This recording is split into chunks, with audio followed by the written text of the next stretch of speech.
About it yesterday, just that chip on your shoulder. Everyone talking about a neutral AFC Championship game, not even thinking about you guys. How much did that motivate you coming into this? You better send those refunds. I'm from the city where they gotta play us. Fuck a coin flip, it's time to pay up. Don't cross the middle, 21 in the cut. We ain't hiding from nobody, run and tell them it's up. I'm from the city where they gotta play us. Fuck a coin flip, it's time to pay up. Don't cross the middle, 21 in the cut. We ain't hiding from nobody, run and tell them it's up. Back-to-back champs, kings of the north with it. Thinking they can hang with us, still ain't jumped out the porch with it. Long bomb to chase every Sunday, watch him go and get it. Double up on him, then we gon' double down on T. Higgins. Then throw Boyd in the mix, now you really iffy. Every Sunday showing boys how to really gritty. They try to shuffle up the game on us, but they ain't icky. Flip the coin, kick the toe, Roger to go and get it. Never know what's gonna happen when Joe drop back. He get shiesty in the pocket, I get shiesty on the track. Nobody on the team all pro, that's all cap. Most all around team in the NFL, that's all fact. Ain't came across nobody yet that seem like they can hang with us. They said we couldn't be Buffalo, but see how we call they bluff. Underdogs every week, they keep on trying to label us. Put your money on us, even if Vegas don't favor us. No matter what, we really came up, now it's hard to fail. I dare you come across that middle, Von gon' ring your bell. I know we under they skin, them boys built frail. Eli Apple out there chirping like a next tail. You don't want Salmon Trey to come off them ends. Rita clogging up the middle like a big body Benz. Right behind them Logan and Pratt, the turnover twins. Jesse Bates in the backfield just to clean up the loose ends. We just drafted Cam and drafted Hill.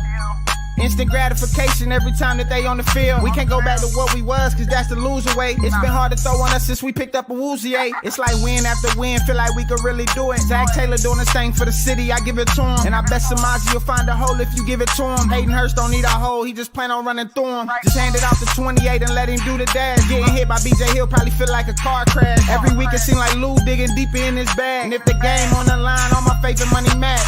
I'm from the city where they gotta play us. Fuck a coin flip, it's time to pay up.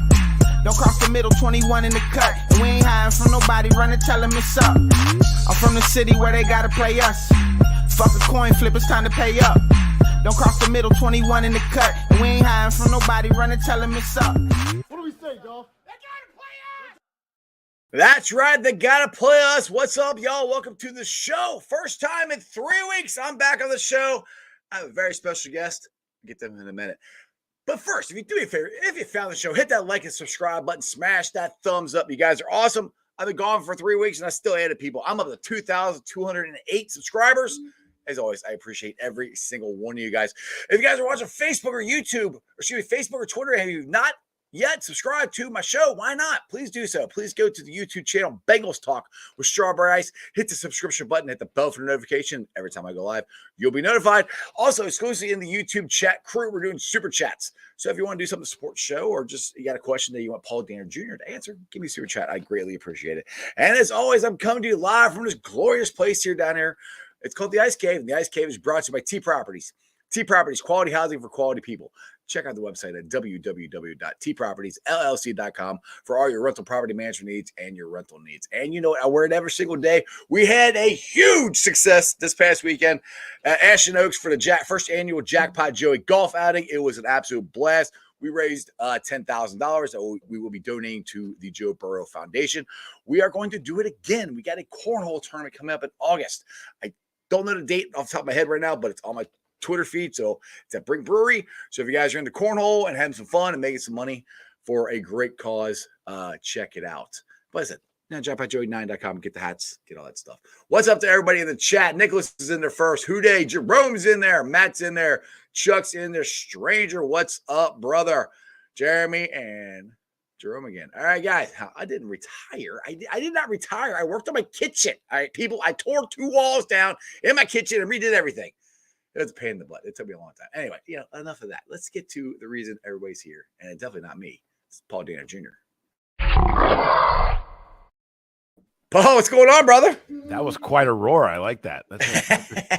I do. I like to do everything kind of semi-professional here, Paul. Yeah, I love it. I love it. What's going on? Nothing, man. How you been? Long time no see. I haven't seen you since practice last year.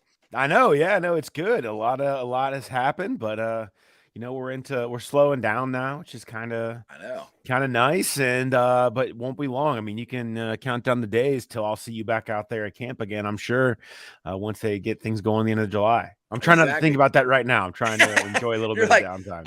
You're like, I'm enjoying my time off right now. A little bit. I would love to have some time. Like I said, I haven't done the show in like 3 weeks because I ripped my kitchen out. My daughter graduated high school. Never got a graduation party this weekend. So you are the first guest I've had in 3 weeks. That's how special you are to me. Honored. Absolutely honored. And maybe after this, you can come help me. I need to renovate my kitchen too. So dude, if you want another kitchen job, like we can go talk through it. No, dude. After this, I'm done for a while. I don't like last summer. I redid my deck. This year I did my kitchen. I'm like, oh, I'm not even that good at this stuff anyway. All right, so we had a schedule come out. We've had OTAs. I mean, what's just your thoughts on the Bengals right now? It's from schedule to OTAs to LC out there doing a little bit of work. The other day I saw a video of him doing something. What's your thoughts on the Bengals from schedule to OTAs right now?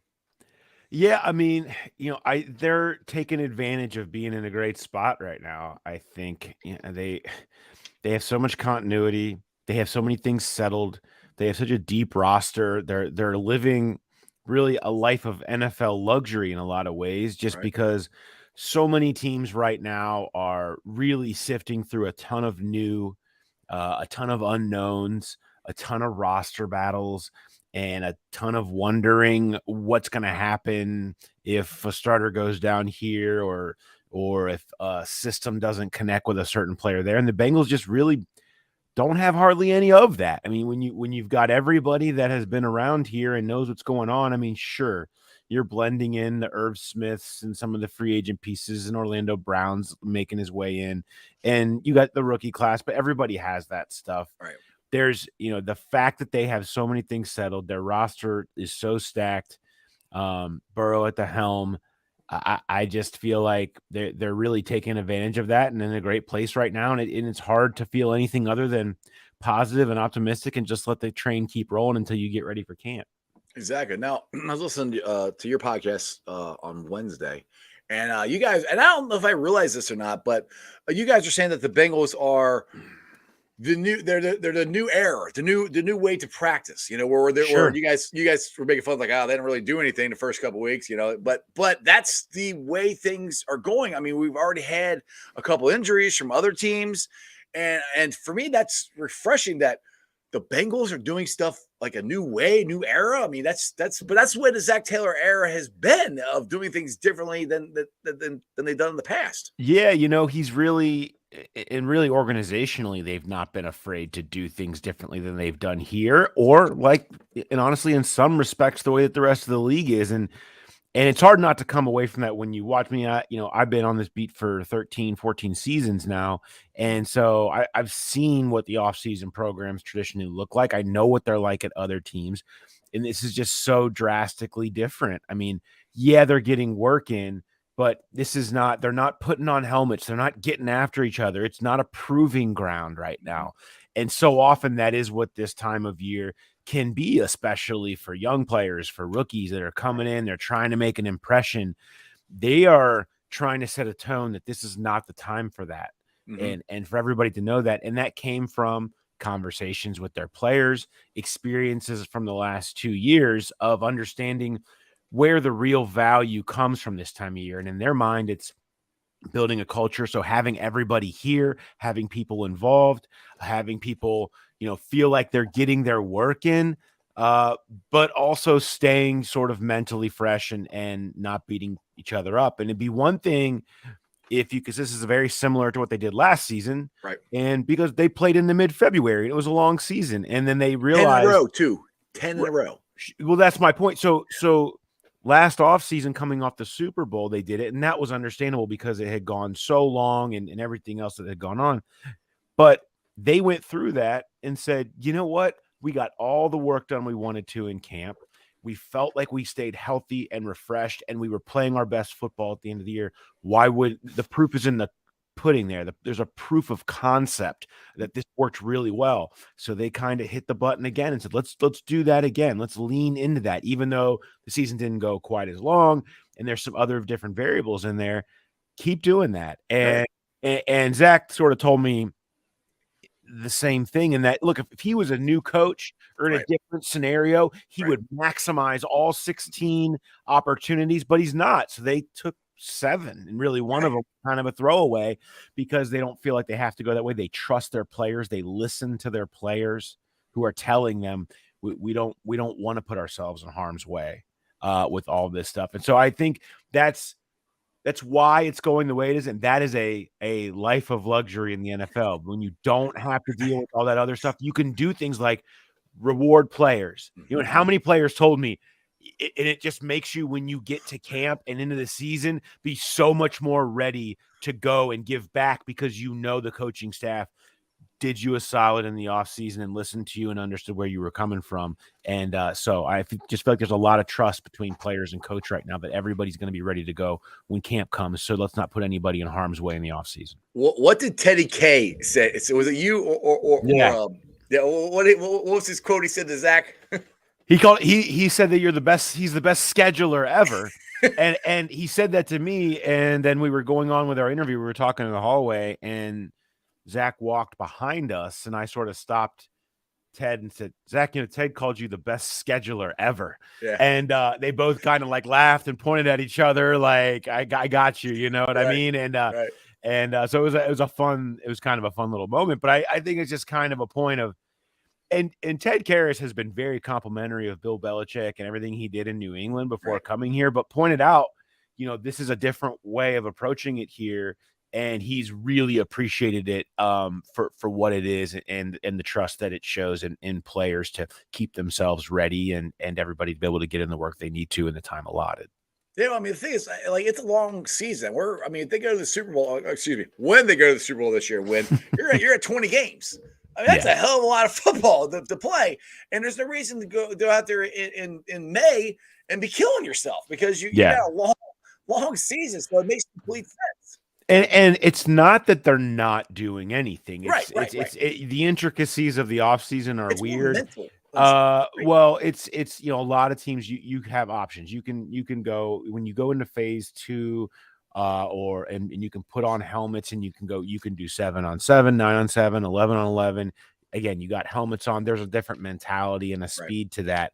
When you don't, you can't do that team stuff. It's got to be just the defense huddling up, setting up, and running plays at walk-through speed against only defense across from them. Right. So you're not, there's no one-on-ones or anything like that going on at all. So it's just a different way of practicing. But their point is they're focusing on making sure they have everything straight on air, taking it easy on everybody to feel like they're really comfortable with everything that's going on before they go out there and actually start doing it. And there's a risk to that. I mean, these are valuable reps where players can't learn lessons, coaches can't make evaluations, scouts can't make evaluations on guys that are doing it, but it's a give and take. Sam Hubbard told me, I said, did you ever have a time when you were young, when you wanted to be out there proving yourself, you wanted to have it? Because now he obviously doesn't as much. And he said, well, not really, because early on in OTAs, I heard a labrum injury. I had a thumb. I had a hamstring that dogged me throughout the season, and I'm not making myself better when that stuff's going on. Right. And you said it. We hear across the league right now, guys have gotten dinged at places. I mean, the Patriots, right? They had got 2 OTAs taken away for extra time in the building. Right. So you don't. I mean, all of this stuff goes on. I mean, Jonah Williams was Zach Taylor's first draft pick, and they lost him in an OTA practice, tearing his labrum, I believe. And so you get into all these scenarios, and I think it adds up to that there's no reason to ramp up if you don't have to. And Zach said, look, if I wanted to ramp up, I could. Right. If I felt like I wasn't seeing the energy and guys taking this seriously, I can go out here tomorrow and ramp this thing up. Absolutely. That's just not what we've seen thus far, and I think it's appreciated, certainly from the player side. Absolutely. Now, one contradiction to that is people were like, well, we got off to a slow start last year, yada, yada, yada. My thing is, this year is like, okay, last year we had, 4 new guys on the offensive line, if I remember right. This year we got 1, and, maybe Jonah at right tackle. So I think it was more of the offensive line needed to play a little bit more together maybe last year, but we have to get up to a good start. So do you think that Zach will play the starters at least a little bit? I mean, I know he couldn't play Joe last year because he had the appendectomy, but do you think they'll play a little bit more in the preseason, just so hopefully we get off to a 2-0, 3-0 start? We don't have to go to, I'm sorry, I'm going to say it, we don't have to go to Burrowhead again. Right. Yeah, no, I don't know. I don't know that philosophy generally is going to change. Maybe a little bit where you see one, I was intrigued by some of the things that Burrow said last year early in the season about maybe wanting to get some snaps next in preseasons going forward. Cause I think he felt and certainly played so out of sorts in that opener, appendectomy or no appendectomy. And I think he maybe would like to have a series or two just to make sure he's out there kind of getting himself fresh. And if he's out there, everyone's out there. Oh, yeah. There's no question. So so if that is the direction that goes, maybe one game, but I still think, they're going to be who they are. And that's a team that doesn't have a whole lot of interest in putting their starters out there in harm's way in the preseason, and focuses more on any work that they're going to get in practice for how that they're going to, view the starters. The rest of it, focus on, rookies and new pieces and depth pieces battling to learn who those guys are, because who your stars are going to be. A little, if any, but I still think it's going to be very, very little preseason from any of the major players. Well, I do think it's going to be an emphasis. I think I've heard Zach say this, and maybe you guys reported about it, but I think there's going to be more of a bigger interest or emphasis, I should say, on starting faster. If we start out 3-0 or something like that, just get off to a better start. So we don't have, winning 10 games in a row was phenomenal, but we don't have to do that. We are, to try to get the number one seed. Has Zach or any of the players said anything about trying to get off to a better start this year? Yeah. Within the story that I wrote this week about the offseason program, he basically said, look, I can look logically at what happened last year. I didn't look at it as like we were unprepared or weren't ready to get off to a fast start. It was, they lost on missing 2 chip shots, including a potential walk-off PAT, despite losing a turnover battle 5-0. They've always been a team, and I think a staff that has done a great job of adjusting on the fly mid-season and becoming better that way. But yeah, you want to be better immediately, but that's sort of part of the process. You can't win all the games. You got to hope that you can. Wait, you say we're not going to go 17-0? Come on, maybe. I don't know. I don't want to rule that out. I don't want to rule out anything. But you can say, look, as you do try to find yourself early in the season, you need to find ways to pull those out. And I thought last year's opener, actually, despite the loss, was the perfect example that despite playing like kind of hot garbage, they did find a way to pull it out. They just had sort of the remarkable block PAT and this chip shot. Dude, if Clark Harris doesn't get hurt, we win that game. Sure. I don't care what anybody says. There's a number of different ads, but I think that's the difference. And then you can get into a team that's been better as the years have gone on. I don't know. Guys want to go out there and win every week. I think the schedule sets up nicely for them to do that. When you look at that run of, after those first 2, which, who knows, division games early in the season, you talk about coin flip stuff. You that can be anything. But after that, you have 4 of your most winnable games before the bye that you should be able to really, there's no reason you can't come out into that bye 5-1 with the roster they have, the talent they have, the schedule that's in front of them. That's so, I think easy to maneuver through. You would hope that you're not having another 2-3 type start this year when you consider how well it sets up for them to make some real hay early. Now, how weird is it? And I don't remember, and probably Jay's got stats on this, but what was the last time the Bengals started the season with the same team that they're going to end the season with, me and the Browns? We opened with them and then we closed with them. That's just weird to me. Yeah, it happens. Now that you have the division game for sure, the last game of the season, it's possible.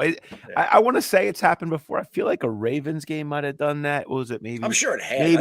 Maybe 07 or something. I'd have to go back through the archives. It happens. It is kind of an odd one, and I'm curious, how different that Browns team week 1 will be from the one we see week 18. There seems to be a lot of potential for directions that they could go on the spectrum. They're a kind of really the wild card team in the North. I feel like I have a good feel for what the Ravens and the Steelers are going to be. I don't know what the Browns are. They could be, a total dumpster fire, or it could come together and you could argue that they end up with the most talent in the league. Yeah.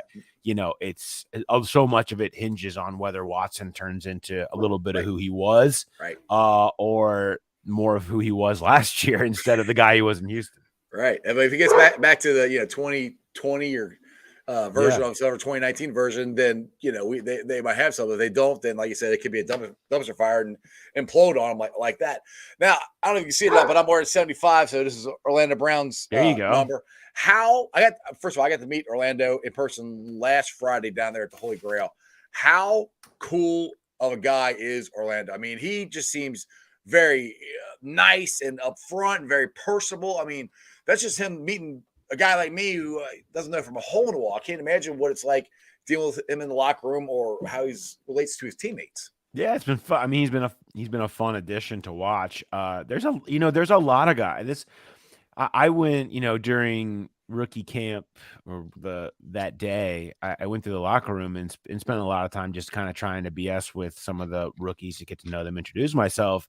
And I told them sort of throughout, almost everyone I talked to, like, you guys don't know how lucky you are ending up here. I've been around here for a long time. It's never been this good as far as like really good dudes. Yeah. And just good guys in the locker room where there's always been some bad apples, some troublemakers, some beef between either people or sides of the ball or whatever. That's the nature sort of this league. It's like that most everywhere. I've never seen it like this, where there's just so many really quality dudes that really look out for each other. Yeah. And it's just not a lot of the BS that you often find in the league. And you're, as a player coming in somewhere, you're lucky to get that. And I think they all had a real appreciation and kind of understanding how lucky they feel to come to a place that has a winning culture, has a bunch of good dudes, has patience organizationally, where they're not going to try to force you into stuff. They're going to take it easy on you and try to give you as much chance to ease in and not feel overwhelmed early, so that you can make an impact when it really comes time and it matters. And I think that means a lot. I mean, where guys get obsessed with their draft slot, when in actuality, they'll tell you 5 years later, it was not a matter of when they went, but who they went to that determined their success. And I think we've seen that in so many of the rookie classes recently they drafted good guys, but a lot of teams are drafting good guys. It's taking those good guys and putting them into an environment where you have the best chance to get the most out of them. And the Bengals currently have that going on really well right now. Absolutely. All right, real quick, before you've been on for 20 minutes, I don't want to keep you too much longer here, but Ring of Honor. All right, I'll put it out there. I voted for Reggie Williams and Leaping Lamar. Okay. I think Lamar Parrish should be the next one in for sure. I think Reggie Williams should also be, but I think it might be Boomer or Chad. But I really hope Lamar Parrish gets in. What's your thoughts on the Ring of Honor and who do you think should be next, or who will be next? And I agree with Dave Lapham. If it was you who were saying that, or Mo has championed the idea of a separate, put Lapham in as a separate entity. Let's not be out here trying to compare Lap's career with other guys. I mean, his career was great. He was a good player, but it's not fair to do that when his impact has been the totality of what he's been for the organization, and that should be almost in its own territory. Chad, I just,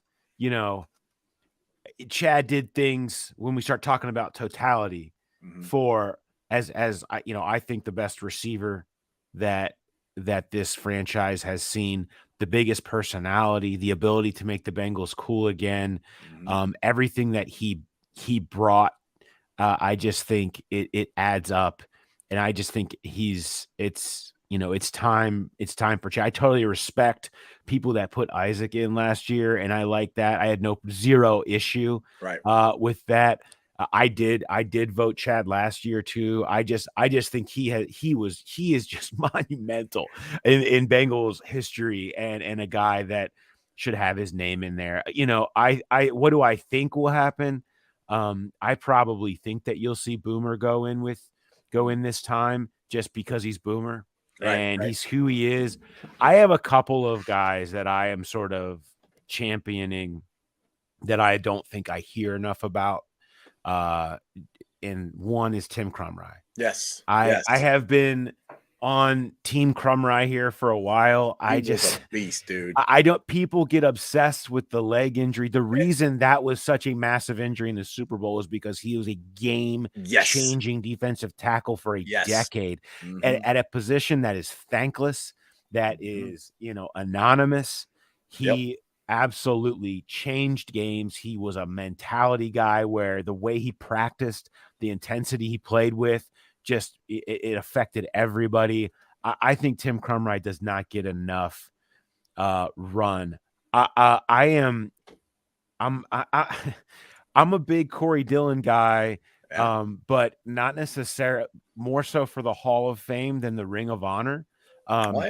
Because I think what he did when he went to New England, particularly the year that they won the bowl in 2004, when he had 1,600 yards that season. He became clock killing Corey Dillon for Bill Belichick. He had a massive year on a team that won the Super Bowl. It was the only box that wasn't checked on his Hall of Fame resume. It is. I am still to this day flabbergasted he's never been in a real Hall of Fame conversation. His numbers stack up in every way, no matter what you value as a Hall of Fame voter. His numbers stack up, and he checks every single box. And so to me, I look at him as somebody who needs to absolutely be more in the Hall of Fame conversation, but that's partially because of what he did after he left here. But I mean, what he did here and what he did here too. I mean, I would. He had Willie there, but he had 2 record-setting days. No quarterback play. I mean, never really played with a decent quarterback. He had record-setting days, record-setting seasons. Everyone was trained to try to stop him, and it wasn't like these were one-offs, his rookie record in the 278 game.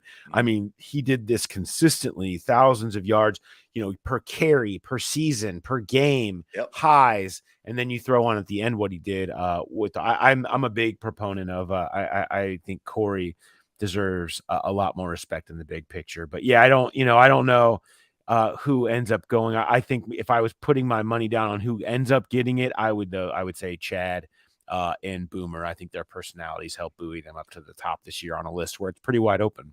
Yeah, I would be fine with either one of those. I really want to I like doing somebody from old school and somebody from the newer area, because just because we don't want to happen what happened to Ken Riley. We want to get these guys in before they pass away. And Lamar Parrish, a lot of people say Lamar Parrish was a better overall player than Ken Riley is. I mean, he made more Pro Bowls and all that stuff than Ken did.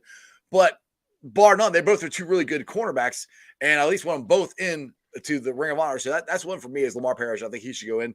And if you put Boomer in, which Boomer was, one of my favorite Bengals of all time, I have no problem with that. Along with Chad Johnson. Chad Johnson, like I said, one thing that Chad not only was one of the best wide receivers, and you said it on here, he made the Bengals cool. I mean, he started doing Twitter and talking trash, and he made people want to watch Bengals games before we were any good, because you remember he guaranteed a win, and I think was that his second year? Oh no, it's against the Chiefs. That's what it was. It was Chiefs.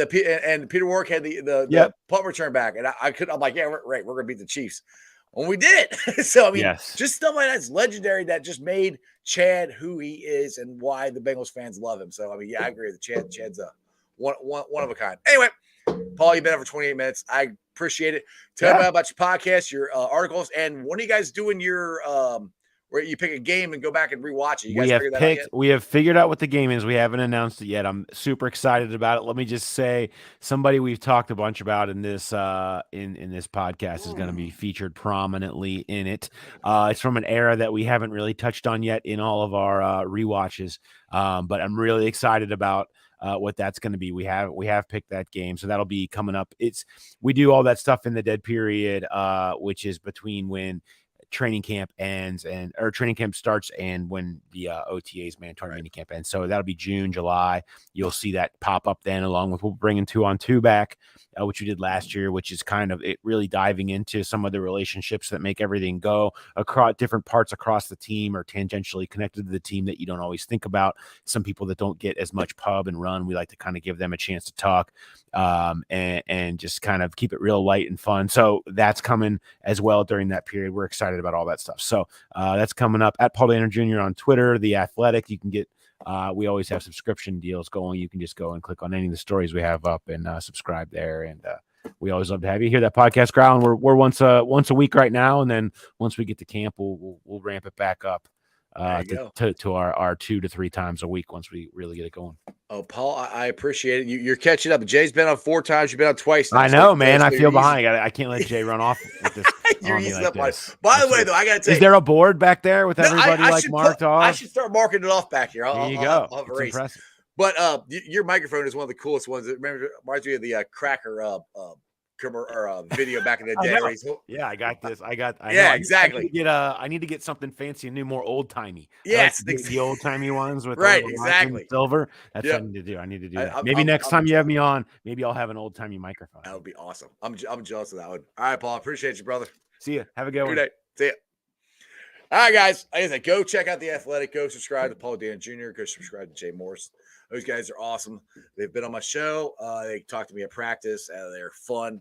They're awesome. They're on the beat. They know what's going on with the Bengals. You want to find out what's going on with Bengals? Go read their articles. Follow them on Twitter. And yeah. Anyway, let's get to the Facebook groups that let me live stream. And it's kind of weird. I haven't done this in a while. I'm trying to remember how to do all this. It's been 3 weeks. But anyway, Facebook groups that let me live stream. And I appreciate every single one of them. They're Houday Nation, Houday Legion, Bearcat Ruckus, Radical Reds, the Ohio State Bucknuts, the Ice Bar. And then, of course, you can follow me on all my social media platforms, all under Strawberry Ice, on Facebook, Instagram, Twitter, and TikTok. Twitter handle is at Jeff A. Trunapole. TikTok is at Iceman90. I might pull the podcast off and you can listen to it later on.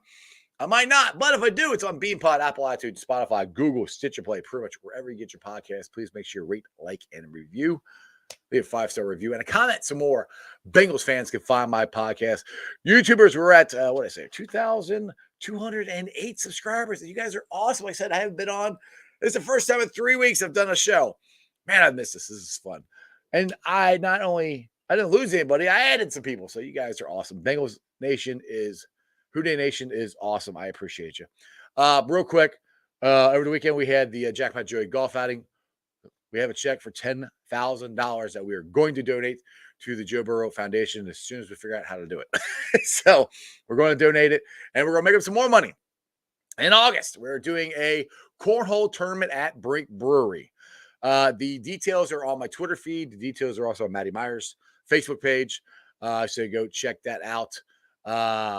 I plan on winning. Well, I was planning on me and my son of Ice, going there and dominating, but he just told me he's got a concert to go to, so he won't be able to go. He wasn't at the golf outing, and he's not going to be able to go to this because, anyway.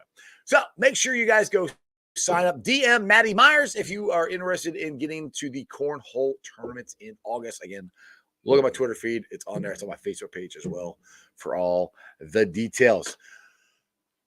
I miss you guys.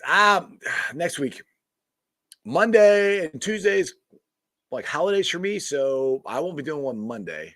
I might do one Tuesday. I don't know. Kind of summertime here. I might be taking a step back and maybe doing 1 or 2 shows a week. Start ramping, like Paul said, start ramping back up. Maybe around August when training camp gets rolling again. But that's what I say. Make sure you subscribe because you never know when I'm going to go live. Because if I get people like Paul Dehner and he can only do it at 12, I'm going to do a show at 12. Oh, you like my Orlando Brown jersey? Thank you. Appreciate it, Hunter. Yep, I got Orlando. Here, look. Let's see here. Let's see this one. Yeah, that one's Teddy K, and that one's Orlando. Yes, I'm wearing it. My family bought it for me, but I got it signed, so I got to figure out how to clean it so it doesn't get all messed up. Which, stay tuned. You never know what's going to happen there. All right, everybody. You have a wonderful Memorial Day weekend. I'll see you next week. Ready? That's just sports, baby. See ya! We talked about it yesterday, just that chip on your shoulder. Everyone talking about a neutral AFC championship game, not even thinking about you guys. How much did that motivate you coming into this? You better send those refunds. I'm from the city where they gotta play us. Fuck a coin flip, it's time to pay up. Don't cross the middle, 21 in the cut. We ain't hiding from nobody, run and tell them it's up. I'm from the city where they gotta play us. Fuck a coin flip, it's time to pay up. Don't cross the middle, 21 in the cut. We ain't hiding from nobody, run and tell them it's up. Back-to-back champs, kings of the north with it. Thinking they can hang with us, still ain't jumped out the porch with it. Long bomb to chase every Sunday, watch him go and get it. Double up on him, then we gon' double down on T. Higgins. Then throw Boyd in the mix, now you really iffy. Every Sunday showing boys how to really gritty. They try to shuffle up the game on us, but they ain't icky. Flip the coin, kick the toe, Roger to go and get it. Never know what's gonna happen when Joe drop back. He get shiesty in the pocket, I get shiesty on the track. Nobody on the team all pro, that's all cap. Most all around team in the NFL, that's all fact. Ain't came across nobody yet that seem like they can hang with us. They said we couldn't be Buffalo, but see how we call they bluff. Underdogs every week, they keep on trying to label us. Put your money on us, even if Vegas don't favor us. No matter what, we really came up, now it's hard to fail. I dare you come across that middle, Von gon' ring your bell. I know we under they skin, them boys built frail. Eli Apple out there chirping like a next tail. You don't want Sam and Trey to come off them ends. Rita clogging up the middle like a big body Benz. Right behind them Logan and Pratt, the turnover twins. Jesse Bates in the backfield just to clean up the loose ends. We just drafted Cam and drafted Hill. Instant gratification every time that they on the field. We can't go back to what we was, cause that's the loser way. It's been hard to throw on us since we picked up a woozy. It's like win after win, feel like we could really do it. Zach Taylor doing his thing for the city, I give it to him. And I bet Samaji will find a hole if you give it to him. Hayden Hurst don't need a hole, he just plan on running through him. Just hand it off to 28 and let him do the dash. Getting hit by BJ Hill probably feel like a car crash. Every week it seem like Lou digging deeper in his bag. And if the game on the line, all my faith and money match. I'm from the city where they gotta play us. Fuck a coin flip, it's time to pay up. Don't cross the middle, 21 in the cut. And we ain't hiding from nobody, run and tell them it's up. I'm from the city where they gotta play us. Fuck a coin flip, it's time to pay up. Don't cross the middle, 21 in the cut. And we ain't hiding from nobody, run and tell them it's up.